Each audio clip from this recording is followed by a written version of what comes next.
Under Taliban rule, a humanitarian crisis is growing inside of Afghanistan. The UN reports 97% of households could be living below the poverty line by the middle of next year. Imtiaz Tyab has been reporting in Kabul, documenting the state of the country following the U.S. withdrawal. This white flag, emblazoned with the Quranic verse, belongs to the Taliban and now flies everywhere. One of the Taliban's first acts after seizing Kabul was to come here to the green zone and to paint their flag on this blast wall outside of what now was the U.S. Embassy to make it clear they're now in control. But so much across Afghanistan is already spiraling out of control. The United Nations is warning at least 1 million children will die from malnutrition without urgent humanitarian assistance, like 6-month-old Sophia. Please help us. Her father, Baba Shreen, tells us he's helpless.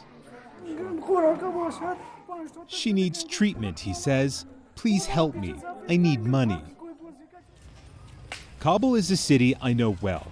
I first started coming here over a decade ago, but never have I seen it so desperate. People we meet tell us things have gotten so bad, they're selling off whatever prosperity they once had. Like this woman. What are you selling here? I'm selling my children's clothes. That's all I have. Those with even less come here to a USAID-funded World Food Program distribution center. All that's on offer are sacks of flour and a bit of salt. While we were talking to an aid worker, the Taliban arrived. This is Taliban? And what are they saying? Oh, they say stop. Filming. Yeah, we should continue later. We overheard a Taliban fighter ask his commander if he should kill us. Old habits, it seems, die hard. It was time for us to go.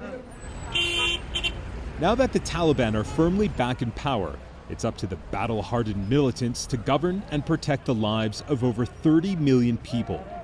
But in recent weeks, the Afghan affiliate of ISIS, known as ISIS-K, has been lashing out.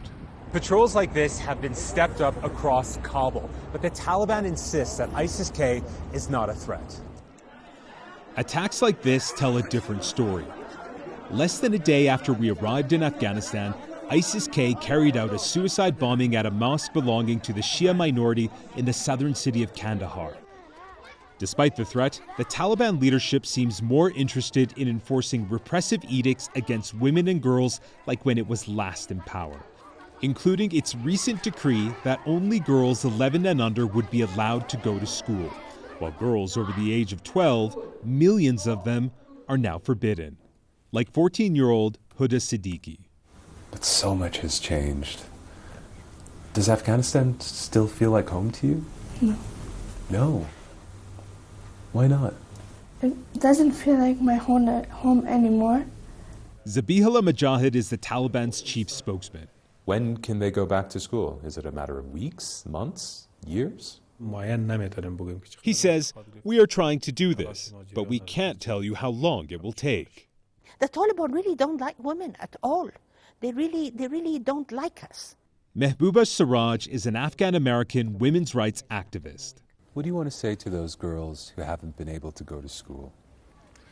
I want to say to them, my girls, my dears, my daughters,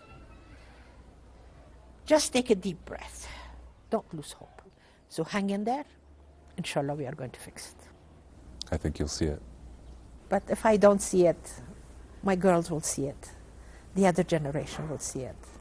And maybe one day they will tell it to the wind, and the wind will bring it for me. Afghan women and girls, defiant and determined despite the odds. For CBS News, I'm Imtiaz Tyab in Kabul, Afghanistan.